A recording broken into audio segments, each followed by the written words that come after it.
Nah, tapi sebelumnya aku ingin memberikan beberapa perhatian. Yang pertama adalah, teman-teman dimohon untuk mem-pin, slide screen-nya atas nama Dwiwandi Sekeon. Lalu, dalam, proses ibadah nanti, teman-teman dimohon untuk mematikan mic dan juga videonya. Dan jangan pesan present screen ya, atau present now. Ya, teman-teman, sekarang aku persilakan untuk saat teduh. Saat teduh dimulai.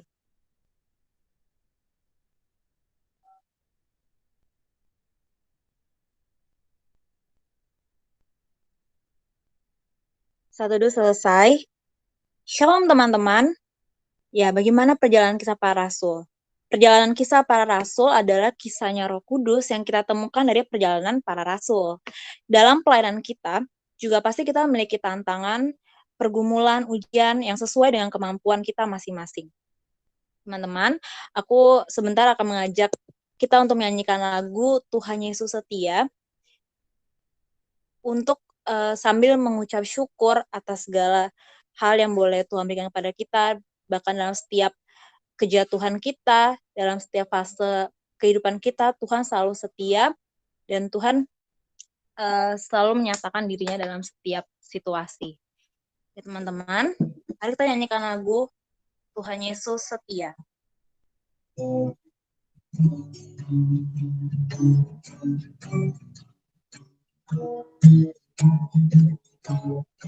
Tuhan Yesus setia,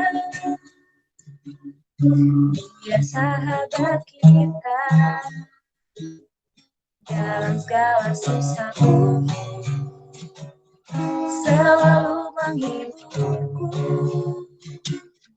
Dia mengerti bahasa tetesan air mata waktu badai mengamuk dan gelombang menyerang. Tuhan Yesus setia. Tanyakan lagunya sekali lagi. Tuhan Yesus setia,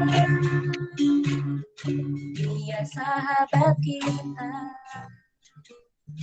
dalam segala susahku, selalu menghiburku. Dia mengerti bahasa tetesan air mata waktu badai mengamuk dan gelombang menyerang. Tuhan Yesus setia. Teman-teman, mari kita satu dalam doa. Kita berdoa. Bapa yang berada dalam kerajaan surga, terima kasih Tuhan karena pada hari ini Kau memberikan kami lagi waktu untuk bisa menikmati firman Tuhan dan juga menikmati persekutuan yang Tuhan siapkan kepada kami. Tuhan, kami serahkan ibadah ini dari awal, pertengahan hingga akhirnya, kiranya kami juga dapat menikmati apapun yang akan Tuhan sampaikan lewat firman Tuhan dan juga lewat setiap alur ibadah ini Tuhan kepada masing-masing kami. Tuhan, kami juga mendoakan teman-teman kami yang mungkin akan menyusul, kiranya Tuhan juga berkati setiap persiapannya dan juga Tuhan berkati setiap apa yang boleh Tuhan siapkan pada kami, baik itu sinyal atau kuota atau apapun itu Tuhan, agar tidak mengganggu setiap proses ibadah yang akan berlangsung nanti, yang akan berlangsung ini Tuhan. Terima kasih Tuhan Yesus. Haleluya. Amin. Teman-teman, sekarang kita akan mendengarkan renungan dari Bang Febian. Kepada Bang Febian dipersilakan.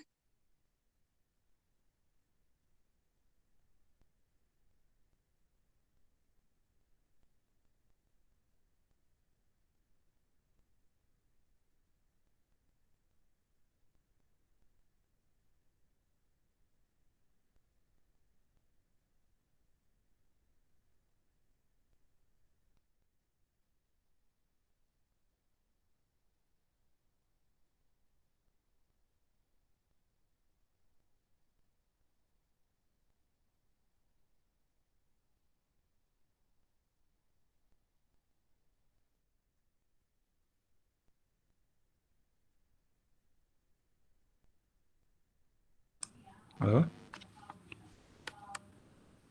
Iya, halo Bang. Ini udah Iya, sudah kedengar. dengar ya? Ya. Oke. Ya, kita berdoa dulu ya teman-teman sebelum kita melihat kembali apa yang sudah kita pelajari dari kisah Rasul. Ya, mari kita berdoa.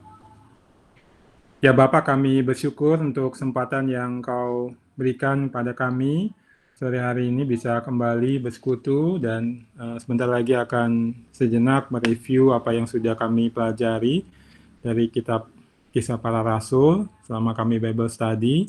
Kami bersyukur juga untuk segala sesuatu yang sudah Tuhan nyatakan kepada kami di dalamnya, dan kiranya sore hari ini Tuhan kembali menyatakannya atau Tuhan menolong kami untuk melihat secara lebih utuh, lebih lengkap apa yang sudah Engkau sampaikan supaya kami bisa menerapkannya di dalam hidup kami secara pribadi ataupun sebagai satu komunitas, ya, khusus di persekutuan mahasiswa atau mungkin juga siswa di mana Tuhan tempatkan kami untuk dilayani dan melayani, hingga juga nanti kami menjadi alumni-alumni yang Tuhan utus di berbagai profesi untuk mengerjakan misi dari Tuhan.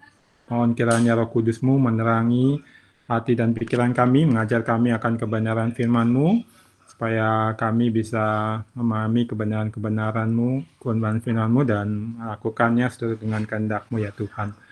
Dalam nama Yesus kami berdoa. Amin. Ya, kita akan melihat kembali ya teman-teman apa yang sudah kita pelajari dari kisah para rasul. Sebentar saya tampilkan PowerPoint saya.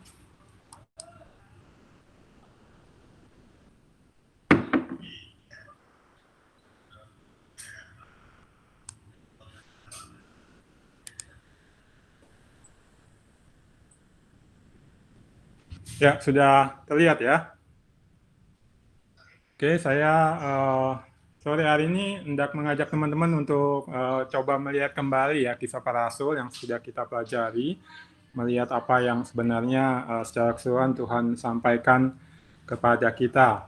Ya, secara khusus saya akan mengangkat apa yang saya jadikan judul ya dari khotbah sore hari ini, yaitu kisah para rasul, bagaimana Allah bekerja bangun kerajaannya. Ya, jadi saya melihat bahwa kisah para rasul ini sebenarnya menunjukkan kepada kita, mengajarkan kepada kita bagaimana Allah bekerja bangun kerajaannya, dan nanti peran kita atau bagian kita di dalamnya itu bagaimana.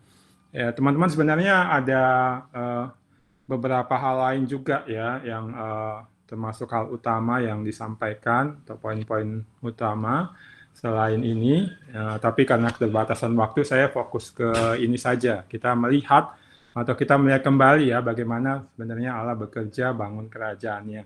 Selain itu ada dua yang tambahan atau dua yang utama setelah ini adalah tentang sebenarnya model jemaat atau gereja ya. Jadi kisah Rasul juga memberikan kepada kita sih sebenarnya jemaat Allah itu sebenarnya seperti apa ya.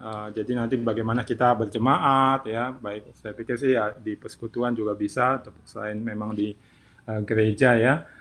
Itu ditunjukkan sebenarnya di kisah para rasul. Lalu juga tentang bagaimana misi dikerjakan secara khusus itu juga ditampilkan sebagai sebuah model di dalam kisah para rasul.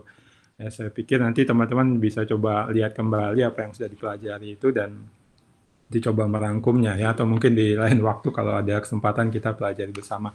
Tapi hari ini kita fokus ke hal yang paling utama, bagaimana Allah bekerja bangun kerajaannya yang ditampilkan kisah para rasul, dan kita sudah melihat sebenarnya lewat eksposisi maupun PA kelompok kita.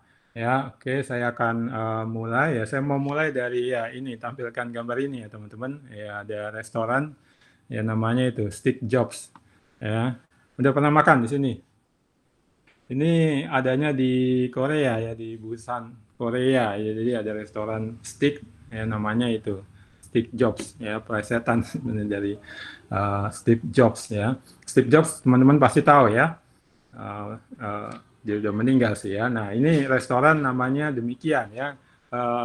Steve Jobs ya. Tapi ini maksudnya bukan restorannya si Steve Jobs ya, dia buka usaha sampingan gitu ya, bikin restoran steak ya, tapi dia sebenarnya namanya cuma diambil aja, dipakai aja, bikin nama yang nyeleneh atau unik gitu supaya orang tertarik untuk makan di sini. Jadi kalau misalnya mau diselidiki nggak ada hubungannya dengan Steve Jobs-nya, apalagi kalau masuk cari-cari Steve Jobs-nya di restoran ini tidak ada ya. Nah, itu yang saya mau tampilkan sebenarnya dari gambar ini.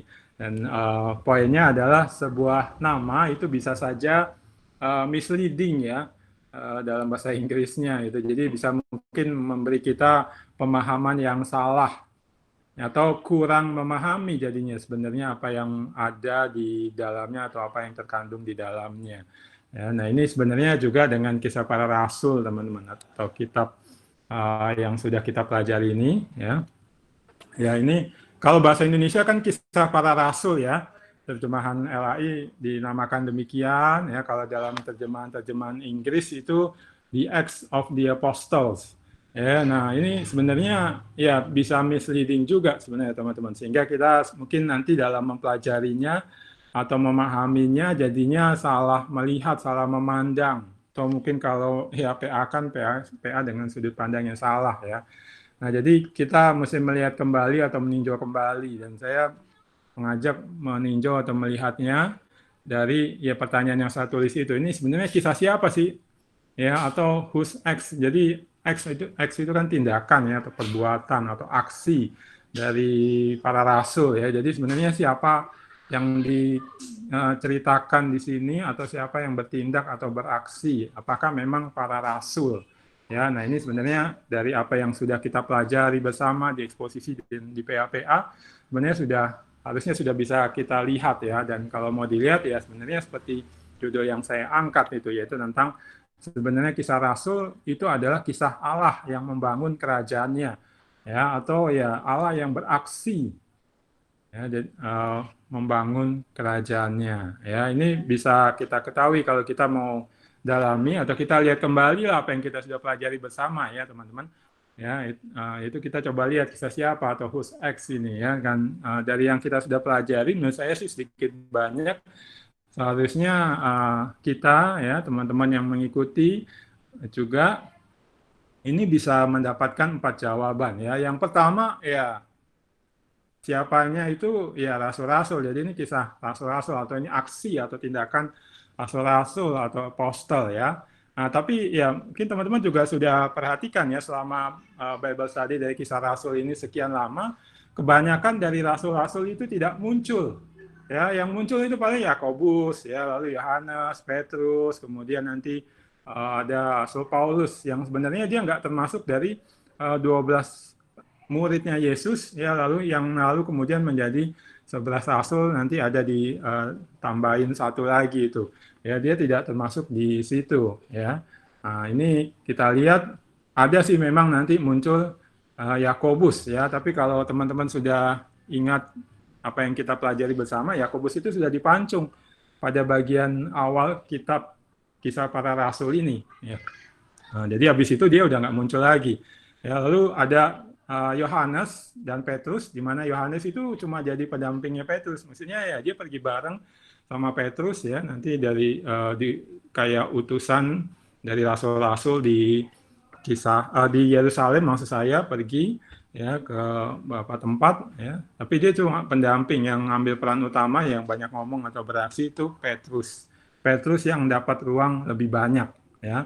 Lalu nanti habis itu setelah Petrus ya nanti kita akan menemukan atau mungkin teman-teman sudah perhatikan separuh kitab yang dinamakan kisah para rasul ini fokusnya kepada Paulus ya, yang Yesus menampakkan diri kepadanya dan menetapkan dia menjadi rasul khususnya untuk bangsa-bangsa non-Yahudi ya.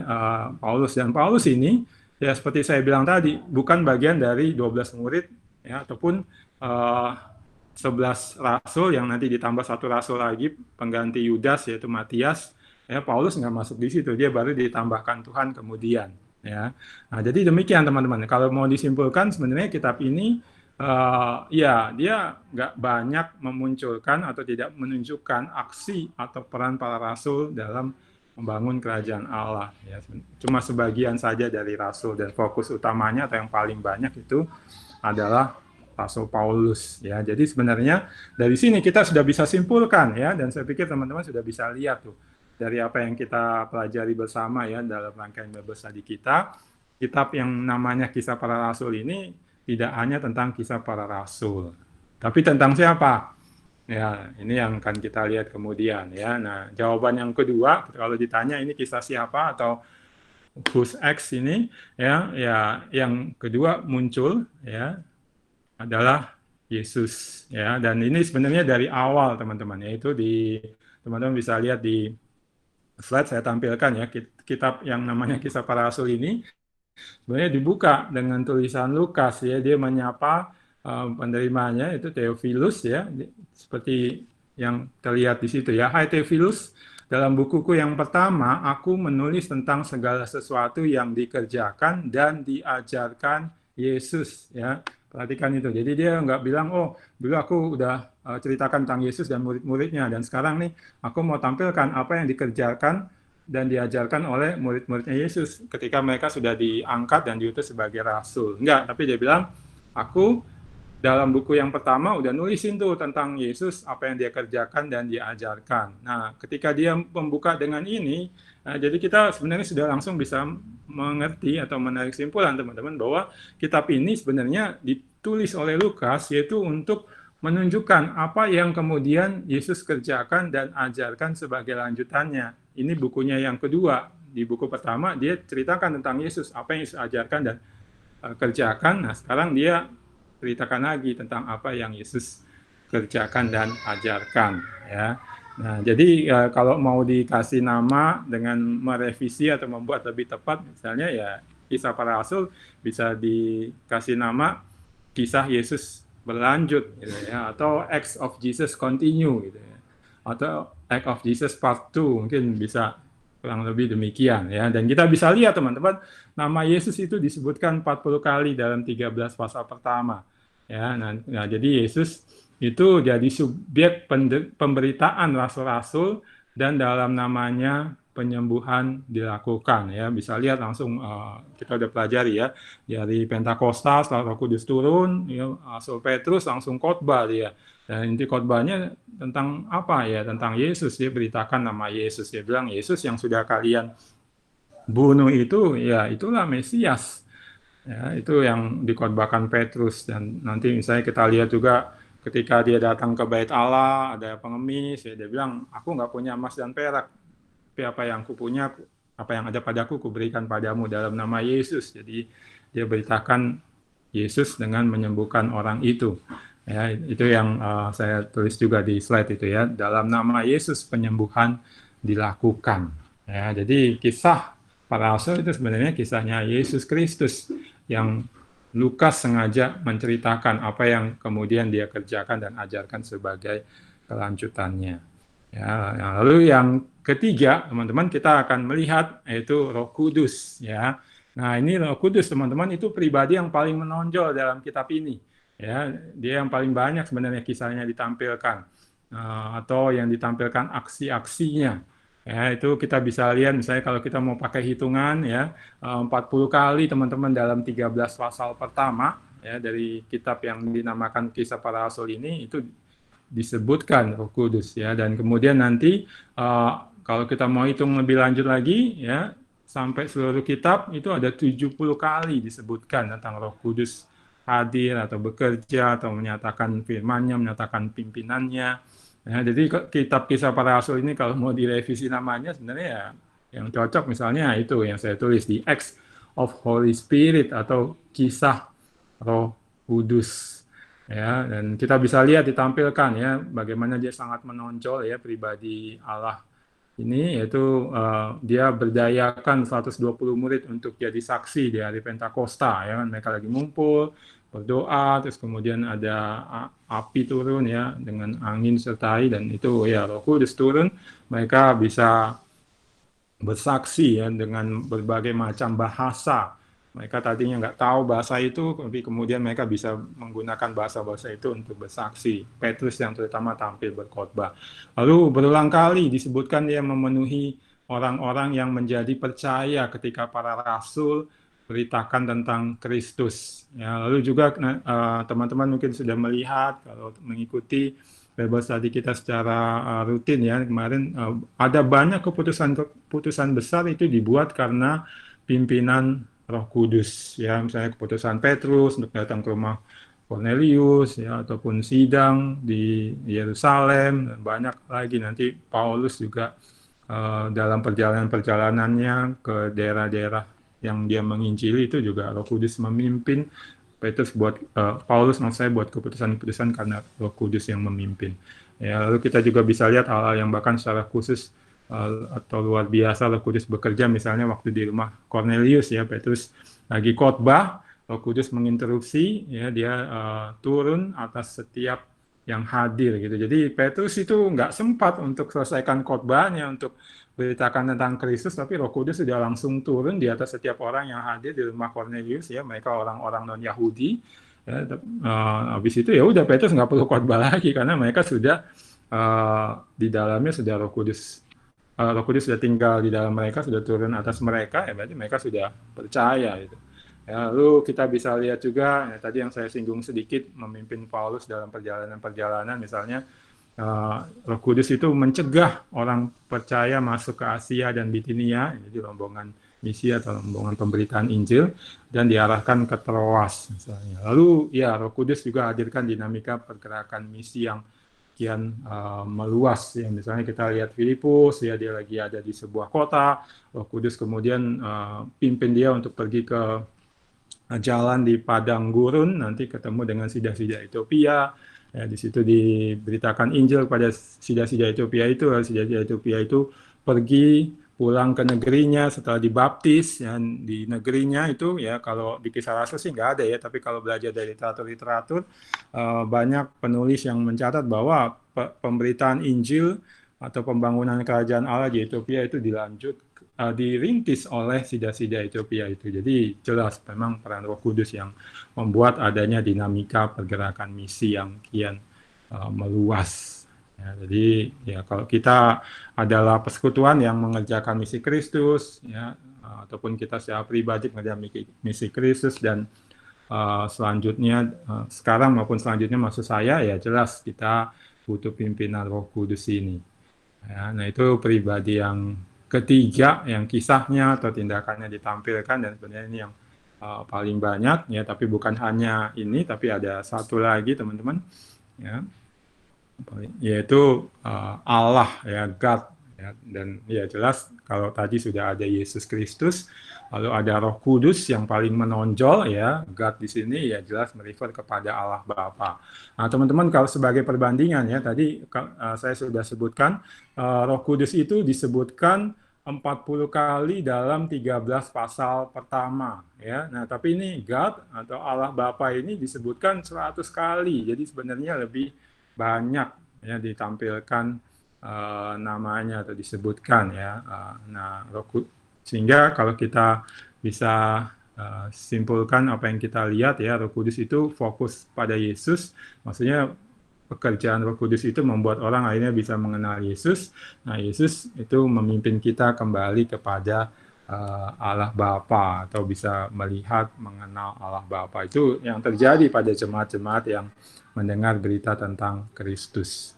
Ya, nah ini jawaban untuk pertanyaan siapa sih sebenarnya yang dikisahkan dalam kitab yang namanya Kisah Para Rasul ini, atau siapa yang beraksi. Ya, jadi sebenarnya bukan yang utama para rasul, mereka nggak semuanya tampil, hanya beberapa, dan satu yang paling dominan yaitu Rasul Paulus ya. Lalu kemudian ya Yesus ya, yang banyak sebenarnya disebutkan, dan kemudian ada yang lebih menonjol Roh Kudus, dan kemudian Allah Bapa yang bahkan sebenarnya disebutkan lebih banyak lagi. Nah di sini kita bisa mulai melihat teman-teman pesan teologis dari Kisah Para Rasul ini ya, yaitu sebenarnya tentang Allah Tritunggal ya. Nah ini kalau kita mau simpulkan ya, dari kita coba menggali atau melihat Kisah Para Rasul dengan sudut pandang pertanyaan ini, kisah siapa atau siapa yang beraksi. Ya, kesimpulannya kitab Kisah Para Rasul itu bercerita tentang Tritunggal sebenarnya, yaitu tentang kerajaan Allah ya, Sang Bapa ya, dia menghadirkannya ya, lalu nama Yesus sang anak itu dipakai untuk pemberitaan sehingga orang menjadi percaya. Disitulah kerajaan Allah itu dihadirkan, ya, orang tunduk kepada Kristus sang Raja. Lalu kemudian ada kuasa Roh Kudus, ya, kuasa yang memberdayakan, ya, sehingga ada dinamika pemberitaan Injil, orang boleh mengenal nama Yesus sehingga akhirnya kerajaan Allah dihadirkan. Ya, jadi Tritunggal sebenarnya ditampilkan, ya, di situ, ya, secara teologis, walaupun tidak disebut, maksudnya tidak ada sebutan Tritunggal di situ, tapi tiga pribadi yang adalah satu ini ditunjukkan dia lah yang sebenarnya beraksi. Nah, kitab ini sebenarnya kisah Allah Tritunggal yang menghadirkan kerajaannya. Nah, kalau mau disimpulkan juga nama yang komprehensif, ya, karena komprehensif jadi agak panjang ya teman-teman. Yang terbaik untuk kitab ini, ya, yang ini menolong kita untuk mengingat sebenarnya, ya, menurut saya ketika kita sampai di bagian akhir ini, apa yang sudah dipelajari adalah seperti yang saya tulis itu nomor 2, the acts of God through Jesus Christ by Holy Spirit in the Apostle. Ya, jadi aksi-aksi dari Allah, ya, kalau pakai tema saya, Allah menghadirkan kerajaannya melalui Yesus Kristus, ya, lewat Roh Kudus yang bekerja atau memberdayakan rasul-rasul. Ya, nah ini yang kita bisa lihat dari kita coba meninjau kembali tentang kisah siapa atau aksi-aksi siapa yang sebenarnya sudah kita pelajari dari rangkaian kisah para rasul ini, teman-teman. Ya, nah makanya seperti tadi, ya, saya kasih judul bagaimana Allah bekerja bangun kerajaannya. Ini ditampilkan kepada kita supaya nanti kita bisa tahu bagian kita, bagaimana kita berdoa, bekerja, mengerjakan bagian kita di dalamnya. Ya, bisa juga evaluasi, ya teman-teman. Selama ini ketika Tuhan sudah panggil kita, ya teman-teman yang ada di persekutuan, ya pasti dipanggil terlibat, ya, mulai dari sekedar bantu-bantu tim kerja gitu misalnya, ya, sampai menjadi pengurus PKK ataupun mungkin peran-peran lainnya, sebenarnya ya kan menghadirkan kerajaan Allah, itu atas anugerah Allah teman-teman dipanggil. Nah, bagaimana kita mengerjakannya teman-teman, itu harusnya seturut atau sesuai dengan bagaimana Allah bekerja bangun kerajaannya yang sebenarnya ditunjukkan nih di dalam kisah para rasul, ya. Jadi saya melihat dia sebagai sebuah catatan sejarah. Ini loh, lihat loh, ya, Allahmu yang manggil kamu bekerja, melayani, itu bagaimana dia membangun kerajaannya dulu, itu seperti ini. Nah, ini juga jadi model pola dia bekerja, ya, di zaman-zaman selanjutnya, termasuk di zamanmu, berarti di zaman kita, ya teman-teman, dan kamu mesti bekerja sesuai dengan bagaimana dia terus mengerjakan, ya, menghadirkan kerajaannya.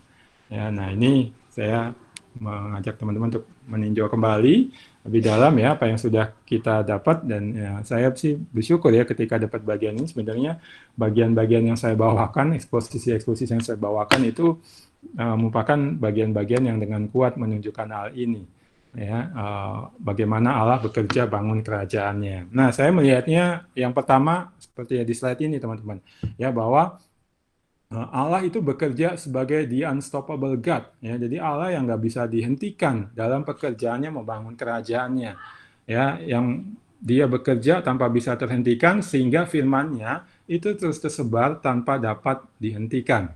Ya, kan tadi, ya, dia menghadirkan kerajaannya dengan nama Yesus diberitakan, ya, firman diberitakan, Injil diberitakan, yang intinya adalah Yesus. Nah, ini kita bisa melihat kisah rasul menampilkan demikian itu kepada kita. Lihat, Allahmu itu Allah yang tidak bisa dihentikan. Dia bekerja membuat firman atau Injil itu terus tersebar tanpa dapat dihentikan. Ya, ini waktu itu saya bawakan di beberapa wilayah, ya, beberapa kali seingat saya, dan seingat saya sih hampir di semua wilayah jadinya itu.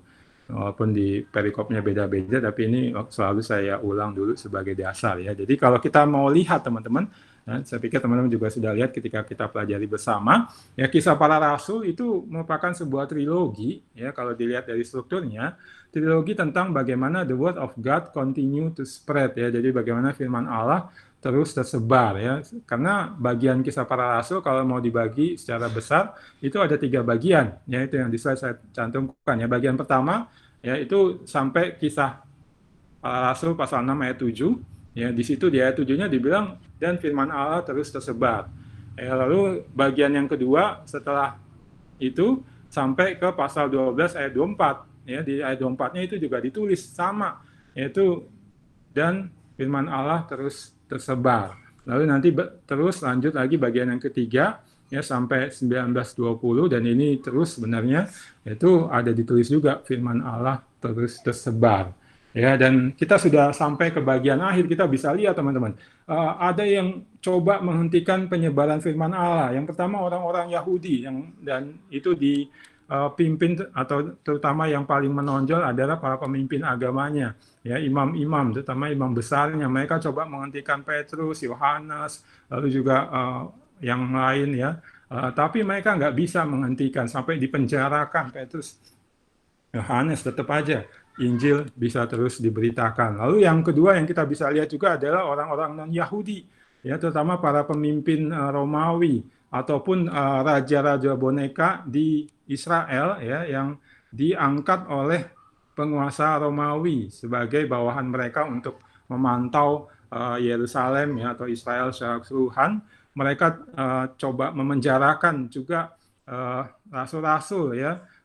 Tapi mereka tidak bisa menghentikan pemberitaan Injil. Bahkan kita bisa lihat ya, ada Herodes itu ditampar oleh Allah, ya, yang berhenti itu dia. Firman Allah terus tersebar, ya. Jadi kita bisa lihat orang Yahudi sampai penguasa-penguasanya, lalu kemudian non-Yahudi sampai penguasa-penguasanya. Itu berarti sebenarnya cerita ini mau bilang semua orang suku bangsa dengan penguasa-penguasanya sekalipun itu tidak bisa menghentikan Allah bekerja menghadirkan kerajaannya dengan membuat firman-Nya terus tersebar.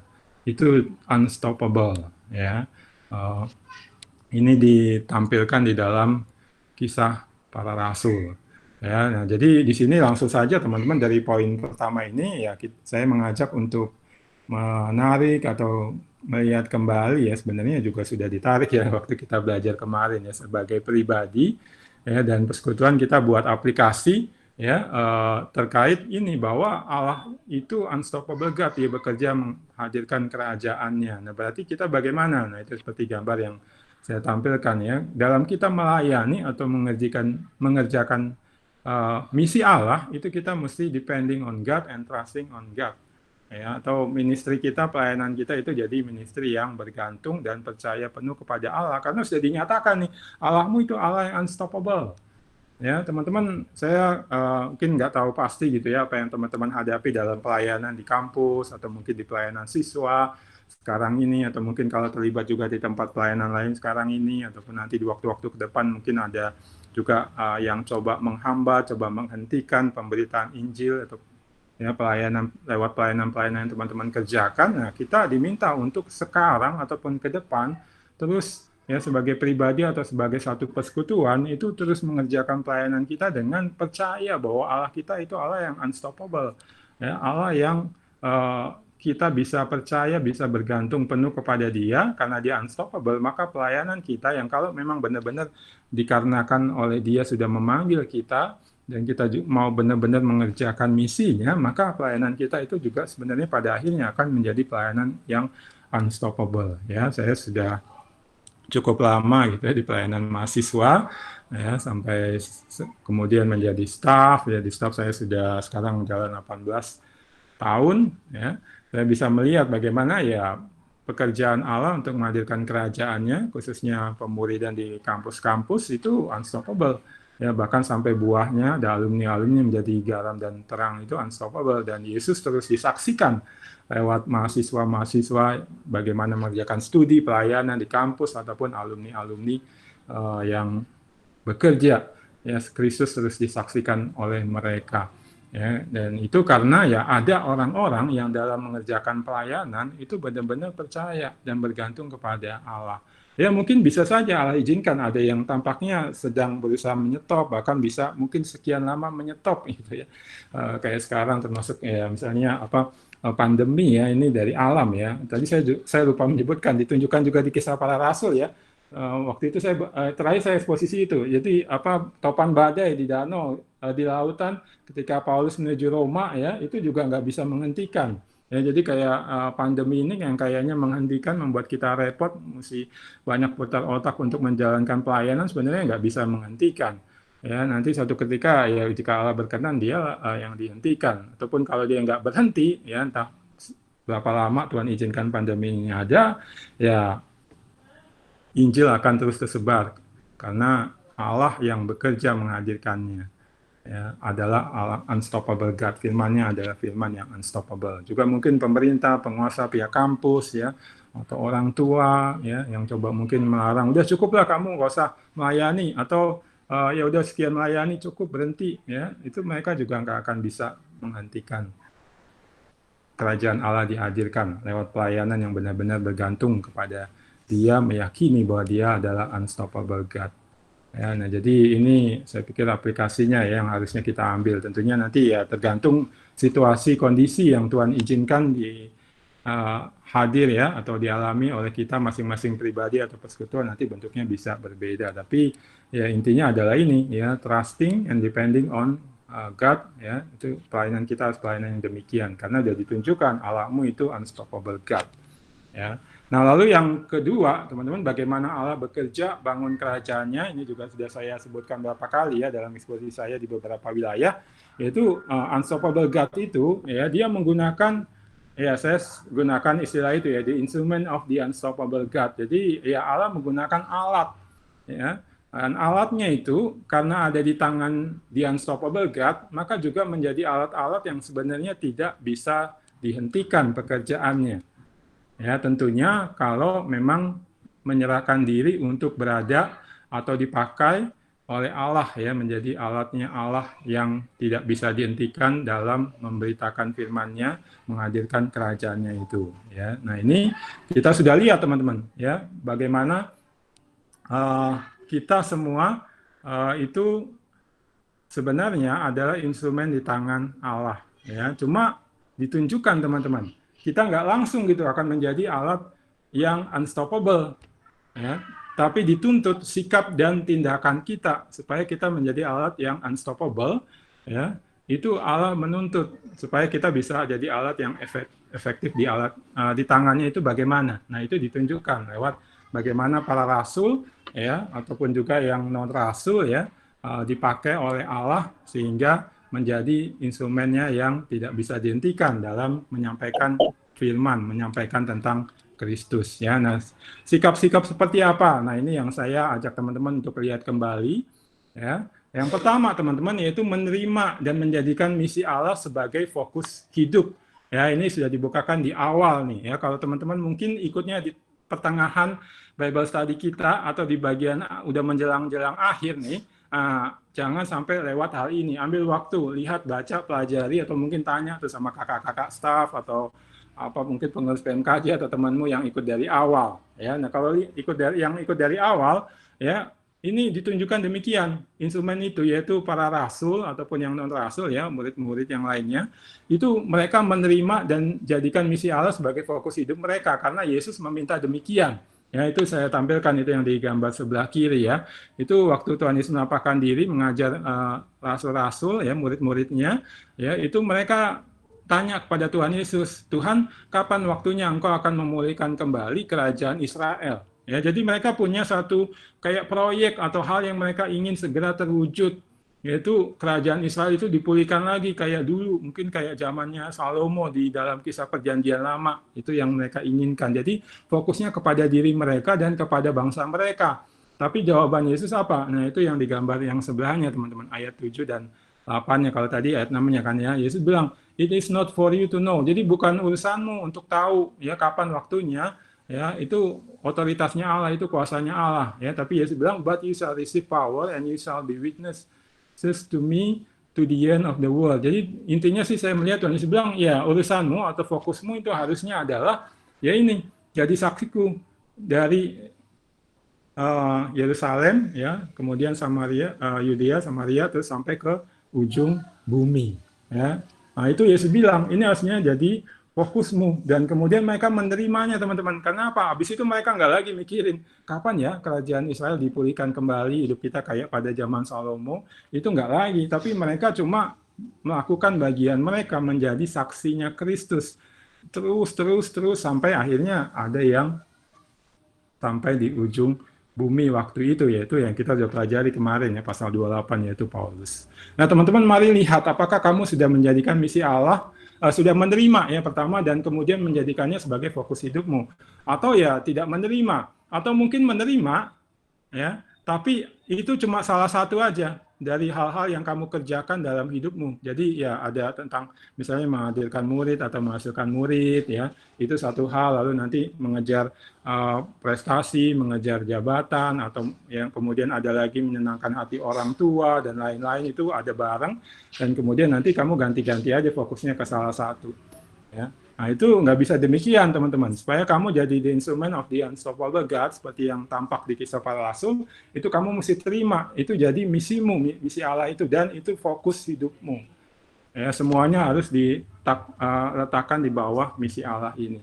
Atau ya semuanya harus dikerjakan sebagai bagian dari mengerjakan misi Allah. Ya, nah, ini yang pertama. Lalu kemudian yang kedua, menjadikan nama Yesus sebagai yang paling berharga dan paling dibutuhkan. Ya, ini saya ajak untuk lihat kembali. Menurut saya menonjol ditampilkan tadi sudah saya singgung di Kisah 3 ayat 6. Waktu Petrus mau masuk ke bait Allah, ya, ketemu pengemis yang lumpuh, ya, minta uang sama dia. Petrus bilang, emas dan perak aku nggak punya, tapi apa yang aku punya aku berikan padamu. Ya, dalam nama Yesus Kristus bangkit dan berjalanlah. Di situ dia benar-benar bisa bangkit dan berjalan. Ya, jadi dari pernyataan Petrus ini jelas dia tahu apa yang paling berharga yang dia miliki dan paling dibutuhkan sebenarnya oleh pengemis itu bukan emas dan perak ataupun yang lainnya, tapi yang paling dibutuhkan adalah Yesus. Nama Yesus diberitakan kepada dia, atau dalam kasusnya ya jelas pertama-tama nama Yesus untuk menyembuhkan dia. Nah, teman-teman, ini yang Petrus dan rasul-rasul lain di dalam Kisah Para Rasul itu sadari benar bahwa nama Yesus itu yang paling berharga dan paling dibutuhkan oleh mereka maupun juga oleh umat manusia lainnya. Ya, nah bagaimana? Apakah ini juga sudah menjadi kesadaran kita? Dulu saya pernah eksposisi juga bagian ini ya, tapi bukan di Bible Study PMKJ yang sekarang, tapi beberapa tahun yang lalu. Dan waktu itu saya sedang persiapan, saya temukan ada seorang pendeta gitu ya, dia menyoroti poin ini dan bilang, dulu orang-orang percaya ya rasul-rasul itu nggak punya emas dan perak, tapi sekarang orang-orang percaya zaman sekarang, pemberita-pemberita Injil zaman sekarang itu punya banyak emas dan perak ya, tapi kurang ya menyadari nama Yesus yang paling dibutuhkan dan kurang menyadari bahwa nama Yesus itu berkuasa untuk menyembuhkan, mengubah orang. Jadi demikian ya. Nah, teman-teman coba evaluasi dirimu. Kalau kamu sudah melayani sekian lama, bahkan mungkin sudah banyak peran yang kamu kerjakan, bahkan sudah mungkin peran yang makin besar, misalnya jadi pengurus, jadi PKK, Tuhan percayakan kepadamu, apakah nama Yesus itu yang kamu anggap paling berharga dan paling dibutuhkan oleh jemaatmu, oleh AKK-mu, dan itu yang kamu beritakan. Itu juga yang paling berharga, paling dibutuhkan oleh orang tuamu, sehingga kamu coba share tentang Kristus kepada mereka, pada teman-temanmu, ya, sesama mahasiswa atau masyarakat. Ya, Kisah Para Rasul menunjukkan harusnya kita demikian. Ya, nah itu orang bisa jadi instrument of the unstoppable God kalau demikian adanya. Ya, lalu kemudian yang ketiga, jangan abaikan hal yang harus dilakukan, utamakan hal-hal yang utama. Ya, ini di Kisah 6 ayat 1 sampai 6 ya. Itu yang waktu ada kelompok orang-orang percaya dari latar belakang Yunani, karena janda-janda mereka nggak diurus soal makanannya sehari-hari, mereka protes ya. Nah, kalau kita lihat di situ ya diajarkan bahwa para rasul ya ditunjukkan ya, para rasul itu memperhatikan hal itu, lalu makanya dipilih Stefanus dan kawan-kawan untuk ngurusin makanan sehari-hari, tapi mereka bilang kami sendiri akan fokus kepada pemberitaan firman. Nah, teman-teman, dalam membangun kerajaan Allah itu memang kita mesti mengurus jemaatnya Allah. Ya, kayak kita ngurusin di PMK nih, atau mungkin persekutuan siswa juga ngurusin jemaat, ada banyak hal yang diurus. Ya, ini kayak saya juga misalnya mendampingi PHK Depok itu ngurusin tuh yang lagi misalnya terdampak COVID, baru di PHK misalnya ini kami lagi urus, dan banyak lagi yang kami urus di masalah kesehatan dan lain-lain itu diurus juga. Tapi kami tidak melupakan hal utama, yaitu apa? Ya, memberitakan firman, memberitakan Kristus. Ya, nah ini yang harusnya bagaimana kita melayani juga. Jadi saya ajak teman-teman untuk melihat apakah teman-teman sudah mengurus hal-hal yang memang harus diurus, ya. Bisa soal studi, soal ekonomi, ya, ataupun soal relasi, ya ataupun lain-lainnya. Itu perlu diurus dan diperhatikan juga. Tapi yang paling utama adalah firman diajarkan, ya, dan kemudian firman dibagikan, diberitakan, baik di dalam persekutuan, kemudian keluar persekutuan, ya. Apakah itu sudah ada demikian adanya? Kalau belum, teman-teman, mari tata ulang, ya. Karena kalau nggak demikian, kita dan persekutuan kita tidak akan bisa jadi instrumen the unstoppable of God, ya. Kita mungkin punya persekutuan yang bagus, orang senang di situ, tapi mereka nggak dengar firman, nggak diubahkan oleh firman, dan kemudian nggak bisa menyaksikan firman kepada dunia. Itu bukan yang Allah kehendaki, sia-sia persekutuan kita. Nah, jadi yang ketiga itu, lalu kemudian yang keempat, ya kita mesti percaya dan taat kepada pimpinan firman Tuhan dan Roh Kudus. Ya, tadi saya sudah tunjukkan, ya, atau tunjukkan kembali lebih tepatnya bagaimana Roh Kudus memimpin, ya, kemudian firman disampaikan, ya. Nah, Kisah Para Rasul yang sudah kita pelajari menyatakan bahwa kita dituntut demikian, percaya dan taat kepada pimpinan firman Tuhan dan Roh Kudus, yaitu ada beberapa ayat yang saya tampilkan mungkin sebagai pokok nanti kalau mau mengingat kembali, ya, Kisah 9 ayat 15-16, ya, itu firman Tuhan kepada Paulus disampaikan lewat Ananias. Dibilang Paulus itu sudah dipilih, ditetapkan jadi hamba Tuhan untuk menyaksikan namanya kepada bangsa-bangsa non-Yahudi maupun juga Yahudi, tapi terutama kepada yang non-Yahudi itu juga dibilang nanti akan menderita. Tuhan sendiri yang memimpin masuk kepada penderitaan demi penderitaan. Nah, kita lihat Paulus taat kepada firman Allah itu, ya, sehingga misalnya kita sudah pelajari juga masuk pasal 20 itu yang perpisahan dengan penatua Efesus, dia sharing kepada penatua Efesus sebelum meninggalkan mereka bahwa Roh Kudus memimpin dia dari kota ke kota, dan yang dikasih tahu bahwa dari kota ke kota itu hanya penderitaan dan penderitaan saja yang akan dia hadapi. Jadi dia udah taat pegang firman Tuhan, ya, yang di Kisah 9 itu dia melayani, hadapi penderitaan, lalu diberitakan nanti juga akan mengalami penderitaan demi penderitaan, ya dia terus pegang dan taat. Ya, lalu di 21 itu yang membuat saya luar biasa, itu Nabi Agabus tampil, ya. Kagum saya akan Paulus.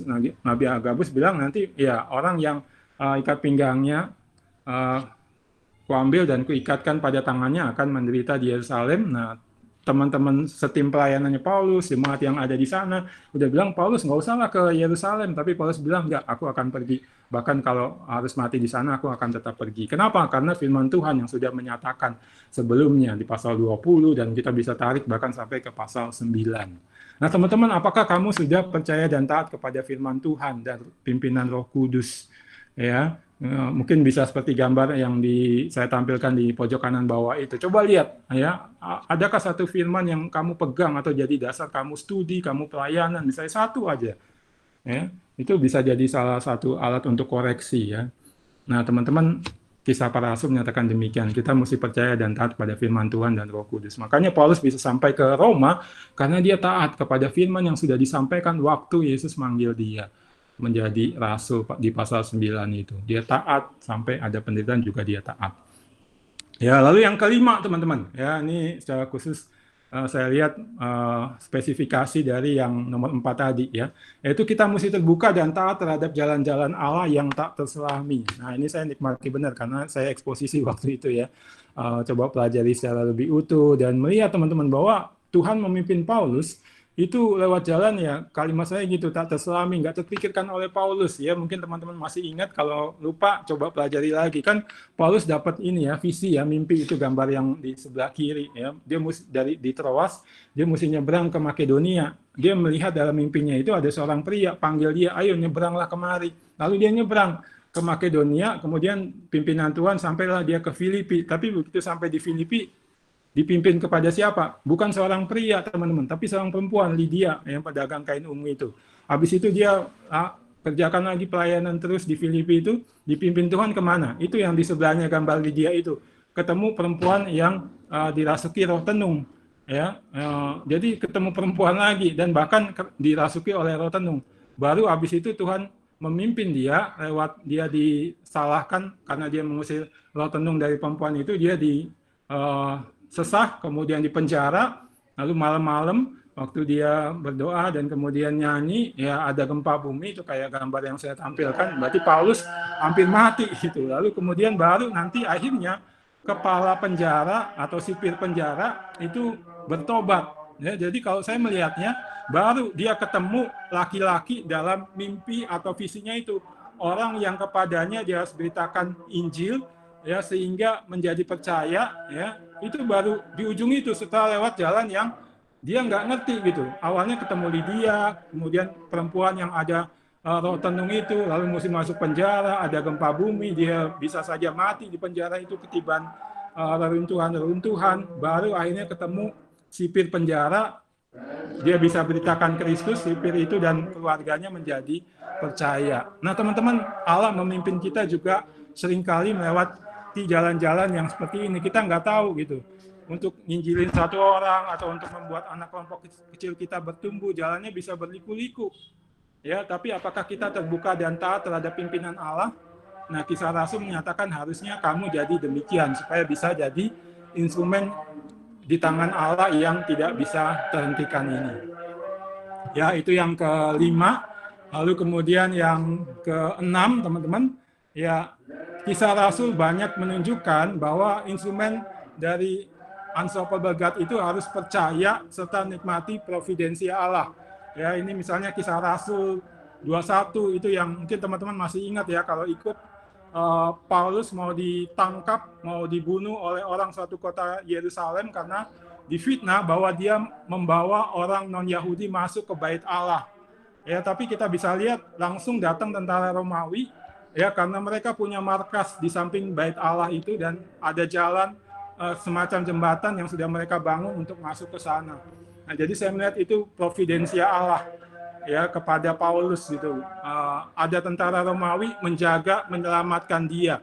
Ya, lalu kalau teman-teman buka misalnya yang kelanjutannya pasal 23, ya, itu ada satu konspirasi 40 orang udah bersumpah nggak akan makan sebelum bisa membunuh Paulus. Tapi nanti bisa ketahuan gitu sama keponakannya Paulus, teman-teman.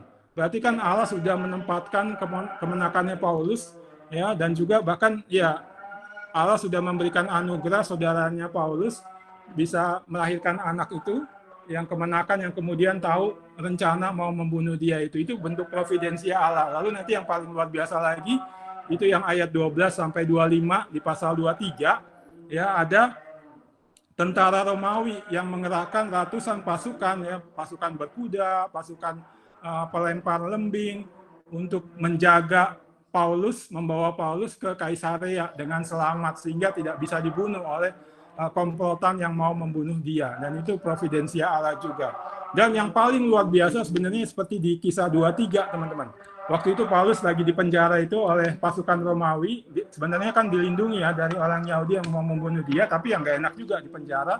Dan di luar penjara ada orang Yahudi yang masih berencana membunuh dia.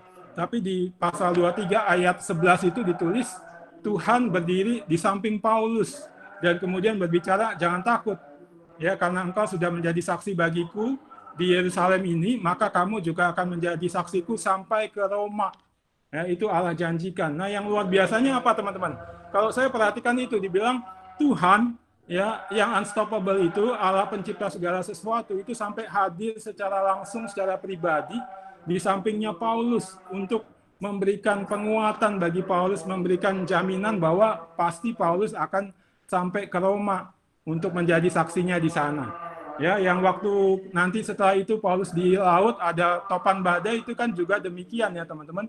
Malamnya waktu Paulus tidur, ya, ketika badai itu bergejolak, ya, Tuhan juga hadir di samping Paulus. Waktu itu dengan mengirimkan malaikatnya untuk memberikan arahan, memberikan penguatan juga. Ya, jadi ini menurut saya ditampilkan oleh Kisah Para Rasul. Jadi selain memang dibilang nanti kita dalam pelayanan akan menghadapi penderitaan, kesulitan, ada yang coba menghentikan, tapi percaya bahwa Allah akan memberikan providensianya yang luar biasa, yang juga nggak terpikirkan oleh kita, yang sebenarnya dia sudah siapkan jauh sebelumnya, kayak tadi pasukan Romawi bangun markasnya di samping bait Allah, atau ada kemenakannya Paulus gitu ya, yang dia tiba-tiba bisa tahu aja Sebelumnya berarti dia punya pekerjaan di dalam bait Allah, itu juga Allah yang buat masuk. Dia bisa besar, dilahirkan oleh saudaranya Paulus, itu juga providensia Allah. Dan yang paling luar biasa adalah ini teman-teman. Hal luar biasa yang akan nikmati, dan saya bisa cerita banyak nih, cuman waktunya nggak ada ya.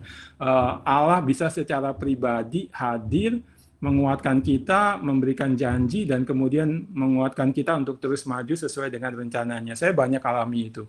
Ya, dan itu nggak akan saya alami kalau saya nggak terus percaya dan menikmati providensia Allah, terus mengerjakan misinya. Dan ini bisa dinikmati kalau mau percaya kepada unstoppable God dan terus kerjakan misinya, dan yakin bahwa dia akan memprovidensia. Jadi ada satu hal yang istimewa teman-teman.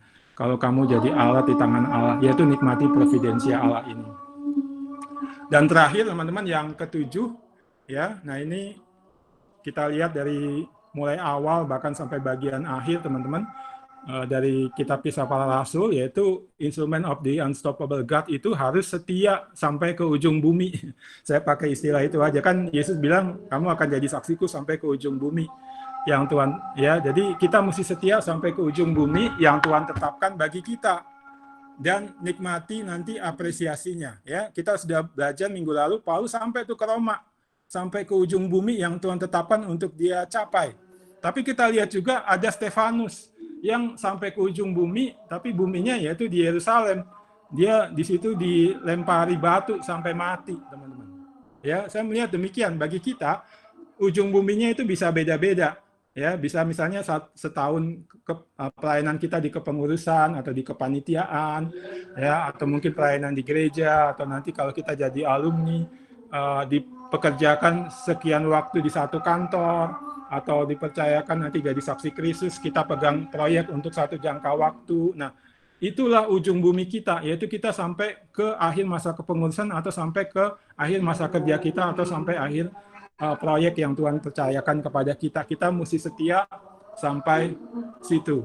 Dan kalau kita setia sampai di situ, kita akan menikmati apresiasinya. Yaitu apa? Kalau Stefanus, wah, apresiasi yang luar biasa teman-teman. Yaitu apa?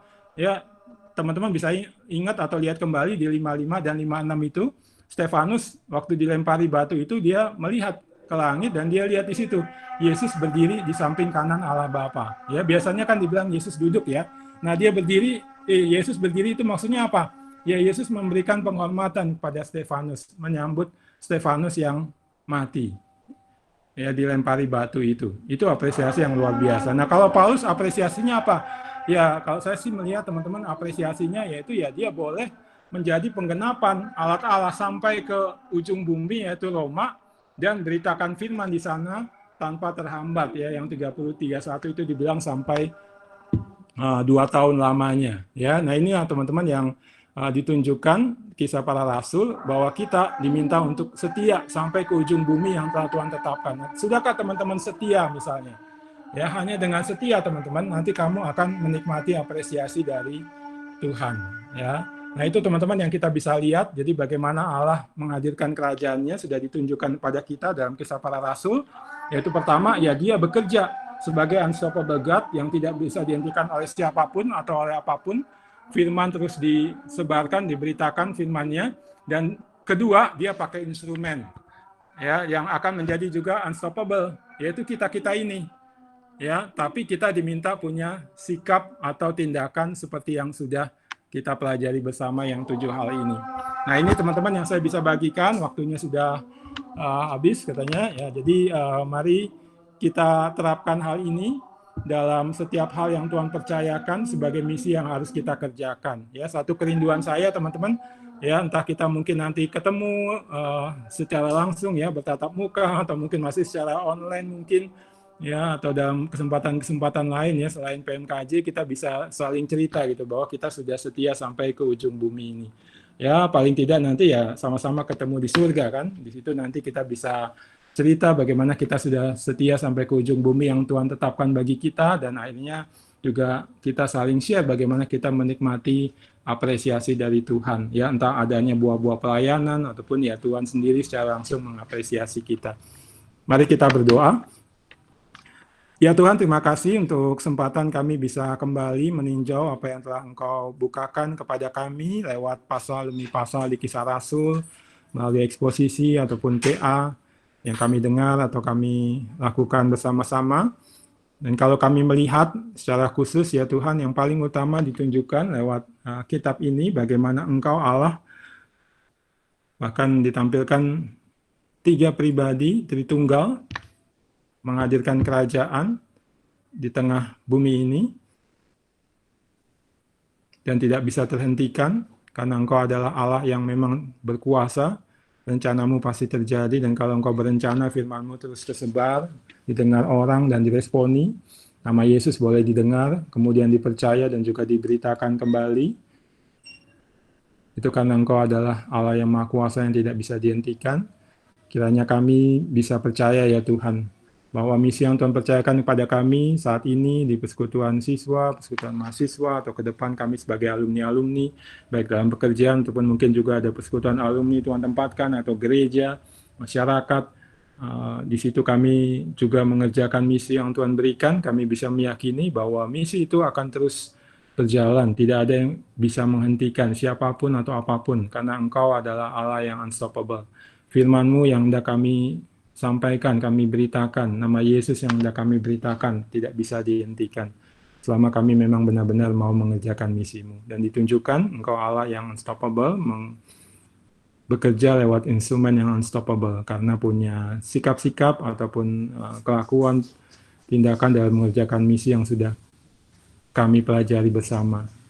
Ya Tuhan, tolonglah kiranya sikap-sikap itu bisa bertumbuh di dalam diri kami, secara khusus ketika kami melayani dan dilayani di persekutuan kami saat ini, dan terus juga nanti ketika kami sudah menjadi alumni terus bertumbuh, kami benar-benar menjadi instrumen of the unstoppable God, hingga kami bisa setia sampai ke ujung bumi yang telah Tuhan tetapkan bagi kami masing-masing, dan kami akhirnya bisa menikmati apresiasi dari Tuhan.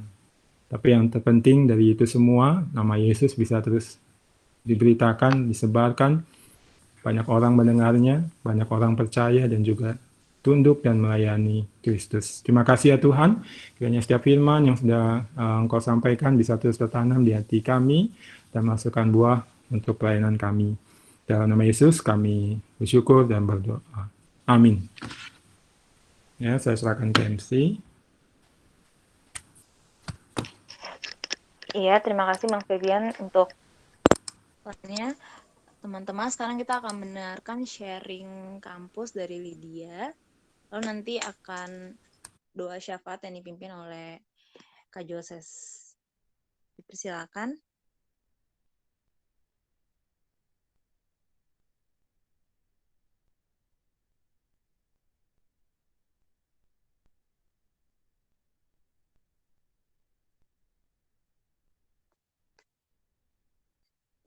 Dipersilakan kepada Lydia.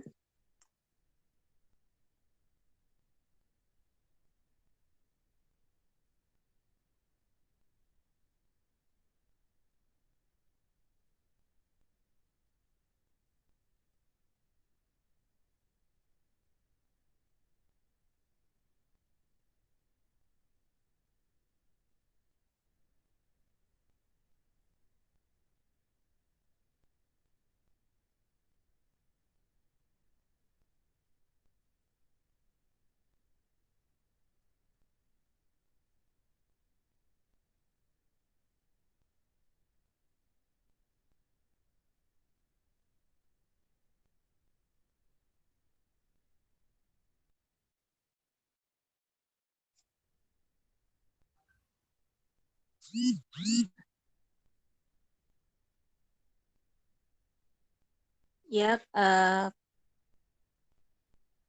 kalau begitu,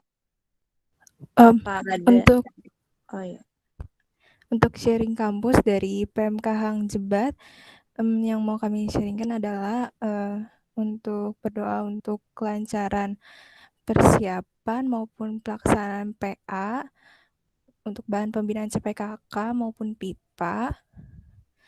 Kemudian yang kedua, berdoa untuk proses persiapan serta pensharingan pembinaan CPKK maupun PI yang sedang berjalan agar sesuai target dan bisa lancar. Kemudian yang ketiga, berdoa untuk kelompok kecil agar kembali tergerak atau rindu untuk melakukan pertemuan online dan saling membangun untuk terus bertumbuh dalam Tuhan. Kemudian yang keempat,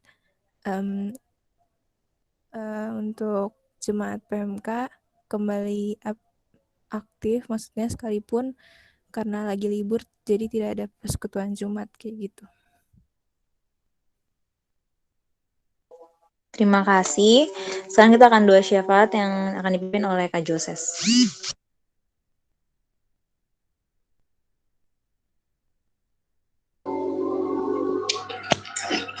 Ya, mari kita berdoa. Tuhan, kami bersyukur untuk kasih anugerah-Mu kepada kami. Kami bersyukur ya Allah, sekali lagi Engkau mengizinkan kami boleh bersama-sama beribadah kepada-Mu ya Tuhan. Kami bersyukur untuk teknologi yang Tuhan anugerahkan untuk kami pakai. Kami bersyukur ya Allah, Engkau tidak kondisi hal seperti ini tidak menghalangi kami untuk beribadah kepada-Mu. Secara khusus ya Tuhan, kami bersyukur untuk kampus Hang Jebat ya Allah. Tuhan, kami bersyukur kalau Allah yang terus memakai Hang Jebat untuk memberitakan kebenaran-Mu ya Tuhan melalui para mahasiswa. Secara khusus kami berdoa ya Tuhan untuk kelancaran persiapan pelaksanaan PA dan juga persiapan bahan untuk pembinaan CPKK dan juga PIPA. Kami bersyukur ya Tuhan untuk pembinaan yang Engkau sediakan melalui orang-orang yang Tuhan pakai untuk mengerjakan pembinaan ini. Kiranya Tuhan Engkau yang boleh berikan hikmah dan juga bijaksana kepada setiap pengurus dan juga orang-orang yang terlibat untuk mempersiapkan pembinaan ini ya Tuhan. Kiranya Tuhan Roh Kudus yang terus memimpin dan berotoritas melalui apa yang boleh mereka kerjakan. Kami juga bersyukur ya Tuhan untuk persiapan perseringan untuk pembinaan CPKK maupun PI ya Tuhan yang sedang dilaksanakan. Kiranya Tuhan ini boleh menjadi salah satu cara untuk akhirnya nama Tuhan boleh dipermuliakan di kampus Hang Jebat ya Tuhan. Biarlah ya Allah target dan juga pimpinan Roh Kudus yang boleh menuntun mereka. Dan akhirnya ya Allah setiap tujuan yang boleh ditargetkan itu boleh tercapai ya Tuhan dan juga boleh lancar. Kami juga berdoa ya Tuhan untuk kelompok kecil yang boleh Engkau berikan ya Tuhan, anugerahkan kepada kampus Hang Jebat. Secara khusus ya Tuhan, biarlah Engkau yang boleh menolong kelompok kecil ini boleh bertumbuh dan juga baik PKK dan juga AKK boleh bersama-sama bertumbuh ya Tuhan, sehingga nama Tuhan yang boleh dipermuliakan. Dan juga ya Allah, kami berdoa di tengah kondisi seperti ini mungkin kelompok kecil akan berjalan sesuai dengan kondisi tidak bisa bertemu, namun oleh teknologi yang boleh ada itu Tuhan pakai untuk akhirnya mereka boleh bersama-sama bertumbuh. Kami juga berdoa ya Tuhan secara khusus untuk bangsa Indonesia pada saat ini ya Tuhan, kasus pandemi COVID-19 ya Tuhan yang sedang melanda dunia, secara khusus Indonesia ya Tuhan. Kami berdoa secara khusus pemerintah kami boleh bijak dan dalam memberikan peraturan ataupun ketentuan yang diberlakukan untuk akhirnya mengatur setiap masyarakat untuk boleh menjaga jarak. Kiranya ya Allah, Engkau yang boleh beri hikmat sehingga ya Tuhan pemerintah kami boleh dengan tegas dalam melaksanakan dan menjalankan setiap wewenang yang ada pada mereka. Kami juga berdoa ya Tuhan untuk orang-orang atau masyarakat, kiranya Allah sendiri yang boleh mengingatkan dan juga memberikan kesadaran sehingga mereka pun boleh sadar akan kesehatan dan juga keselamatan bersama ya Tuhan. Kami juga ya Tuhan bersyukur untuk setiap orang-orang yang Tuhan percayakan untuk menangani kasus ini, baik tim medis maupun orang-orang yang terlibat. Kiranya Tuhan yang boleh terus berkati, Engkau berikan kesehatan yang terbaik, agar kiranya melalui kondisi ini kami boleh melihat Allah yang boleh bekerja melalui orang-orang itu. Terima kasih ya Tuhan, kami bersyukur untuk hari ini. Biarlah kasih Allah yang boleh terus ada dalam hidup kami. Di dalam Kristus kami telah berdoa mengucap syukur. Amin.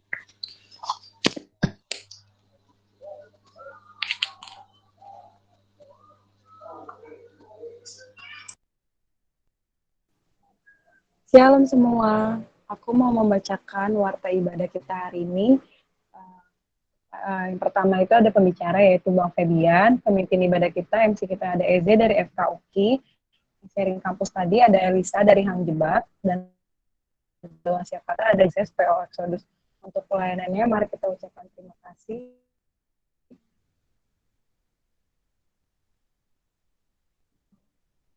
Aku mau ngumumin kalau pasti kan di sini ada yang mahasiswa akhir yang akan lulus tahun ini, amin.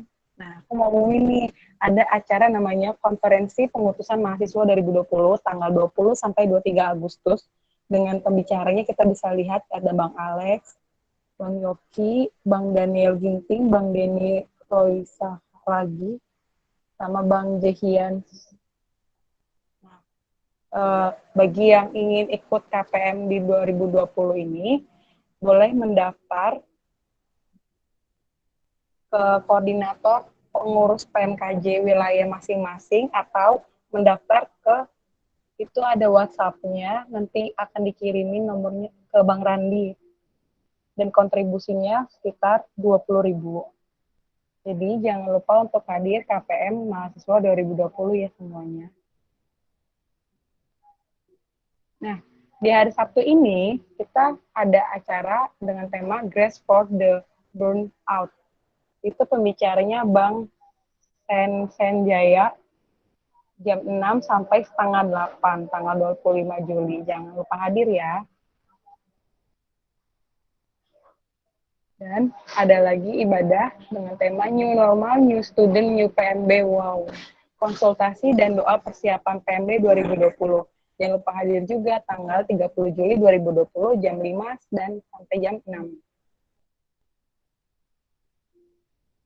Dan yang pasti itu ibadah kita selanjutnya karena ini sudah penutupan KPR kita di hari Sabtu ini. Seperti yang tadi ada ibadah Grace for the Burnout tanggal 25 Juli 2020 jam 6 dan yang tadi juga tanggal 30 Juli 2020. Wah, nggak kerasa ya pembinaan kita mengenai kisah para rasul telah selesai. Nah, aku meminta teman-teman untuk men-sharingkan, untuk mengisi apa aja yang telah dinikmati dari ibadah PMKJ mengenai eksposisi kisah para rasul kita selama ini. Dan jangan lupa masukkan juga ya buat ibadah PMKJ ke depannya. Nah, linknya udah dikirimin sama Kak Bebek ya semuanya. Jangan lupa diisi.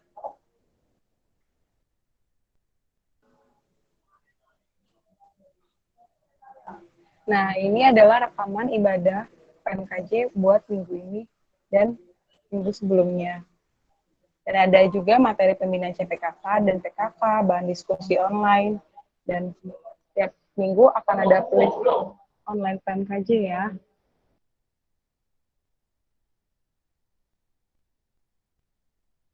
Ya, teman-teman, bagaimana teman-teman perjalanan 1 tahun bersama kisah para rasul? Wah, rasanya terlalu banyak yang bisa kita ambil ya. Selama 1 tahun ini, kita melihat bagaimana Allah menyatakan kerajaan Allah, dimulai dari kelompok yang kecil, sekelompok murid, hingga tersebar sampai ke ujung bumi. Kalau katanya Bang Febian, ujung bumi kita masing-masing. Dan pekerjaan itu unstoppable, masih terus dikerjakan hingga sekarang ini. Pertanyaannya adalah, di manakah bagiannya kita? Mari kita terus bergantung dan percaya pada Allah.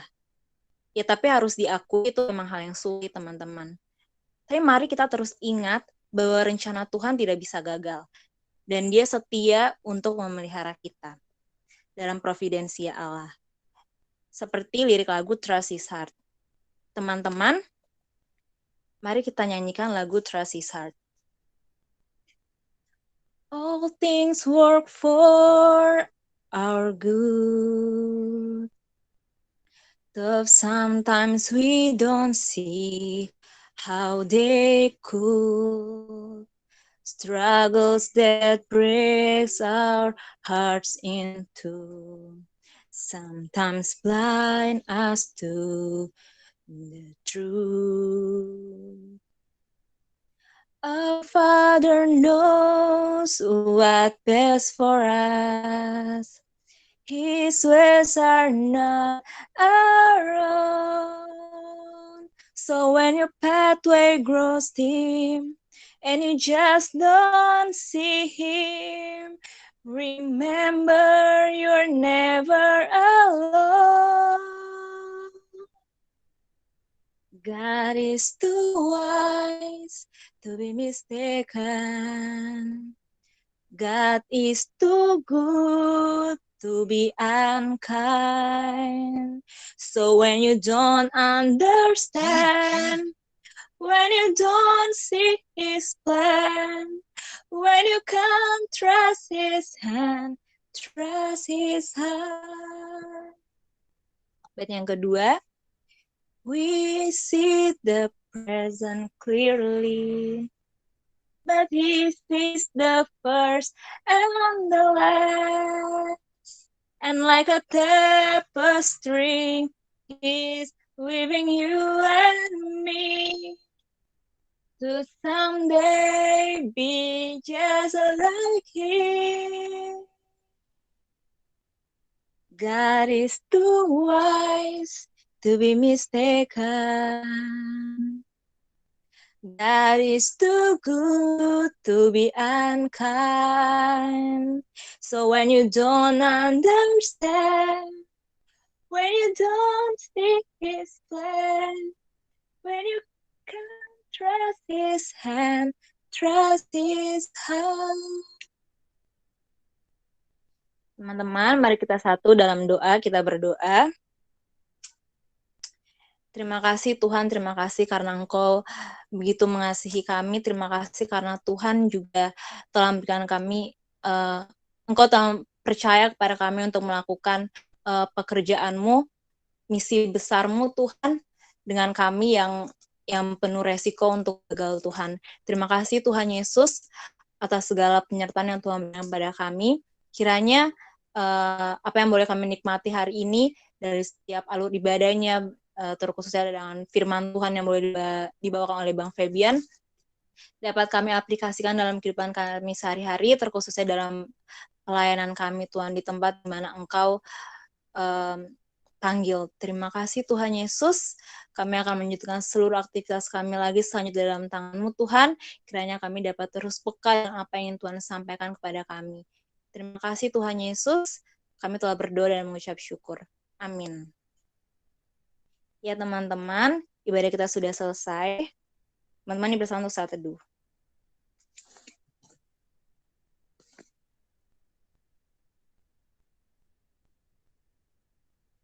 Ya, saat teduh selesai teman-teman. Terima kasih sudah mengikuti ibadah ini. Dan jangan lupa ya untuk diisi link yang dikirim oleh Kak Bebet. Ya. Terima kasih teman-teman.